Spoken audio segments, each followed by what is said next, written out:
E sabemos que todas as coisas contribuem juntamente para o bem daqueles que amam a Deus, daqueles que foram chamados por seu decreto. Eu faço uso de Romanos 8, 28 para nossa meditação nesta manhã. Embora seja uma escritura muito conhecida, porém ela é muito conhecida apenas superficialmente. Esta escritura, como todas as outras, infelizmente, são raras as pessoas que creem nela com a alma. Porque se nós crêssemos com a alma, nós estaríamos procurando os benefícios que as lutas, as provas, os testes podem nos trazer. As pessoas que realmente creem em Romanos 8, 28, quando ela enfrenta uma luta, quando ela enfrenta um obstáculo, ela automaticamente pergunta para si mesma: o que eu posso aprender com isto? O que esta luta, esta prova está tentando me ensinar? A pessoa se pergunta: o que a vida está querendo me mostrar? Estas são perguntas de quem crê em Romanos 8, 28. Se você crê em Romanos 8, 28, quando você estiver enfrentando uma luta, automaticamente o seu espírito faz essa pergunta: de que maneira isto vai contribuir para o meu bem? Quando alguém fala mal de você,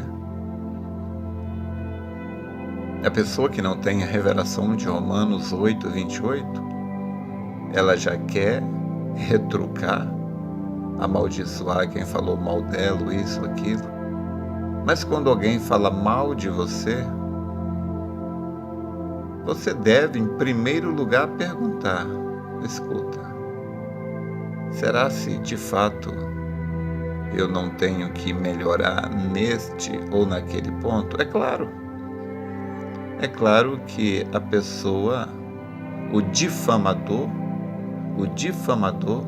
ele sempre vai estar falando mal de alguém, mesmo que a pessoa seja perfeita, como Jesus foi perfeito aqui na terra, ainda assim falaram mal dele. Disseram que ele era Beelzebul, filho bastardo e tudo mais. O difamador, na verdade, ele não mostra o mau caráter da pessoa de quem ele fala. O difamador, ele mostra o mau caráter dele mesmo. O difamador, ele está falando: olha, eu sou difamador. Ele, na verdade, denigre a própria imagem dele. Mas, porém, todavia, cabe a nós, quando ouvirmos alguém falar mal da gente, cabe a gente analisar para ver se aquilo ali tem algum fundamento ou não. Há um ditado que diz assim: se alguém falar que você é um cavalo, é inveja. Se for só um que fala, é inveja. Se 3 ou 4 pessoas falarem que você é um cavalo, é um complô. Mas se 10 pessoas falarem que você é um cavalo, é melhor você comprar uma ferradura, não é? Pois bem, mas a questão aqui é: todas as coisas contribuem para o bem daqueles que amam a Deus. A palavra também nos diz que as dificuldades, a prova da nossa fé, é mais preciosa do que o ouro que perece. E outra coisa, há provas que parecem ser uma punição, mas são portas que o conduzirão ao trono, como foi com Davi. Aquele urso que apareceu, aquela prova, aquela dificuldade, foi um treino para Davi, porque Davi ia precisar matar aquele urso para ter fé para poder matar o leão. Quando veio o leão, ele o derrubou com uma pedra e antes que o leão pudesse se levantar, ele o agarrou pela barba e o matou. E depois, a fé que ele recebeu em ter matado o leão e o urso, vendo que Deus era com ele, aquilo lhe fortaleceu a fé para matar o Golias. Então, as provas, as dificuldades que nós enfrentamos na vida são para fortalecer a nossa fé. Deus está nos dando estes testes pequenos para que a nossa fé possa se fortalecer. E existem coisas também que Deus permite que inimigos se levantem contra você, para que Deus possa mostrar que Ele está do seu lado. Então Deus disse: aquele que se fizer teu inimigo, ele será inimigo de Deus.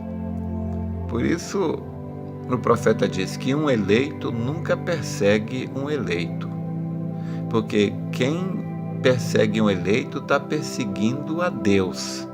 Quem se faz inimigo de um eleito está se fazendo inimigo de Deus. E outra coisa sobre obstáculo. O profeta, na mensagem Esteja Certo de Deus, ele disse que quando esteve na Alemanha, ele viu um quadro, uma pintura que um pintor alemão fez ali. O nome da pintura é Terra das Nuvens. Disse que quando você olha assim à distância, parece um cúmulo de nuvens de uma tempestade terrível. Você vê assim de longe, parece nuvens de uma enorme tempestade. Mas quando você chega de perto e olha, aquelas nuvens de tempestade, na verdade, são milhares e milhares de anjos cantando aleluias ao Senhor. De maneira que essas lutas e dificuldades que enfrentamos, às vezes parecem coisas terríveis, difíceis, mas aproxime-se mais e olhe para as suas lutas através dos olhos da fé, e você verá que são anjos cantando aleluias ao Senhor. As lutas para o verdadeiro cristão são simplesmente oportunidades para que Deus possa mostrar que Ele está do seu lado.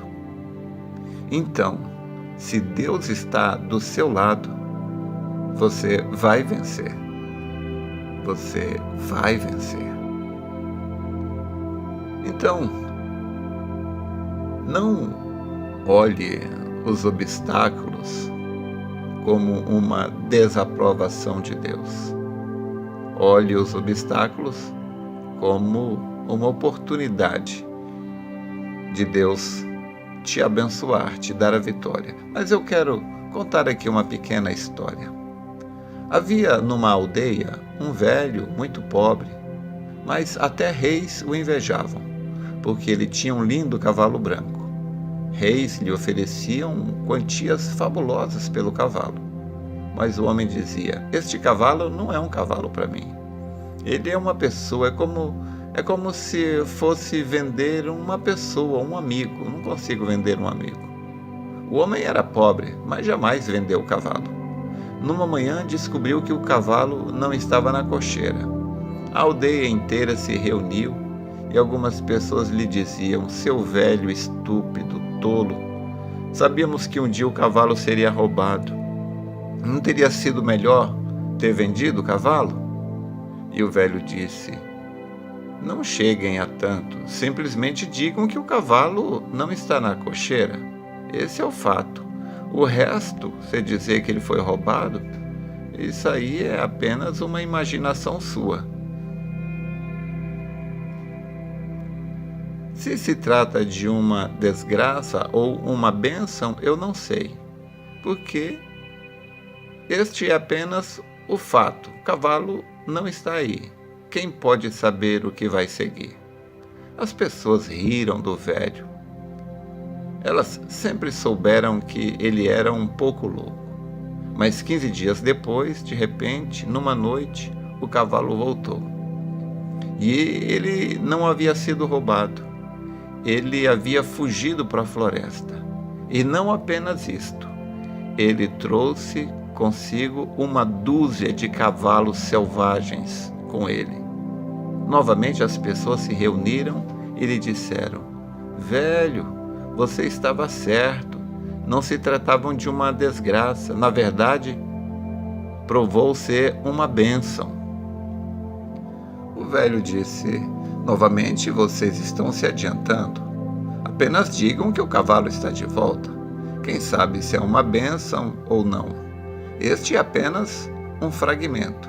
Você lê uma única palavra de uma sentença e como pode julgar todo o livro? Dessa vez as pessoas não podiam dizer muito, mas interiormente sabiam que ele estava errado.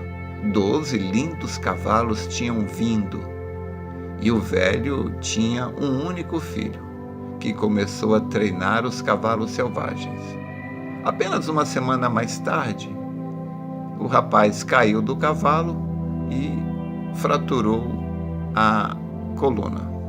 E ali ele ficou preso por um longo tempo em uma cadeira de rodas. Novamente as pessoas se reuniram e mais outra vez o julgaram e disseram: você tinha razão novamente, foi uma desgraça, hein? Seu único filho perdeu o uso das pernas e na velhice ele era o seu único amparo. Agora você está mais pobre do que nunca. O velho disse: vocês estão obcecados por julgamento. Vocês são muito pessimistas.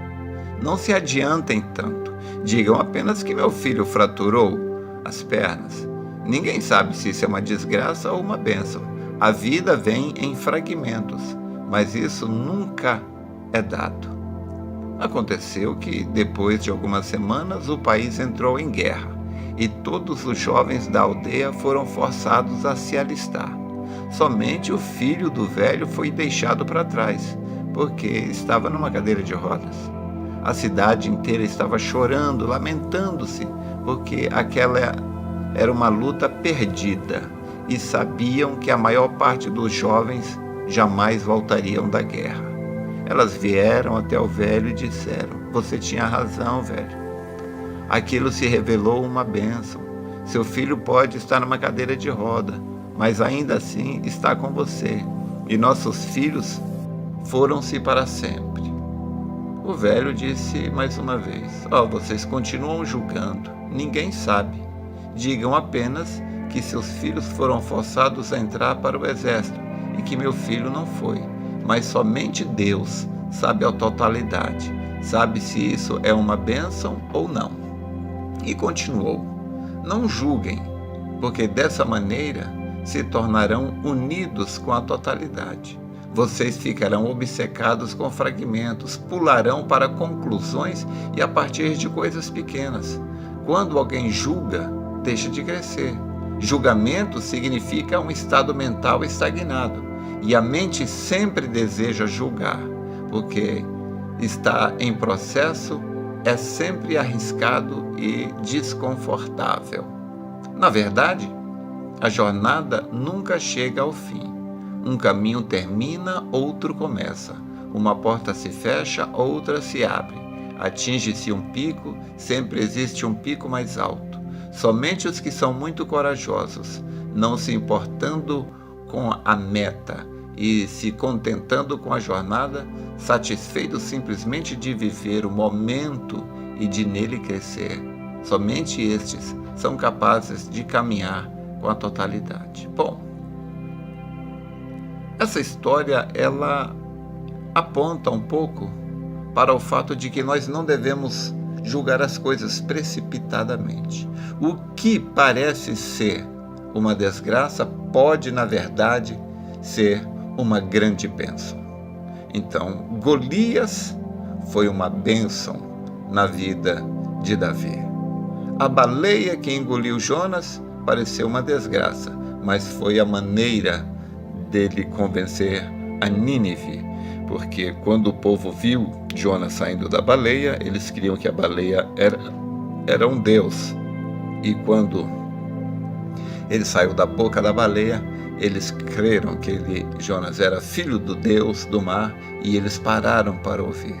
Sansão foi preciso perder os olhos para que todo aquele povo estivesse ali no templo de Dagon e ele derrubasse aquele templo ali e matasse todo aquele povo. Na verdade, Jesus Cristo ser morto numa cruz pareceu uma tragédia. Um homem inocente morrer daquela maneira, mas aquilo comprou a nossa salvação. Então, por detrás de cada evento que parece ser uma desgraça, uma derrota, uma ruína, uma tragédia, pode se encontrar uma bênção. Porque Romanos 8:28 é a verdade. Porque todas as coisas contribuem para o bem daqueles que amam a Deus, que foram chamados pelo seu decreto. Espero ter te ajudado. Deus te abençoe.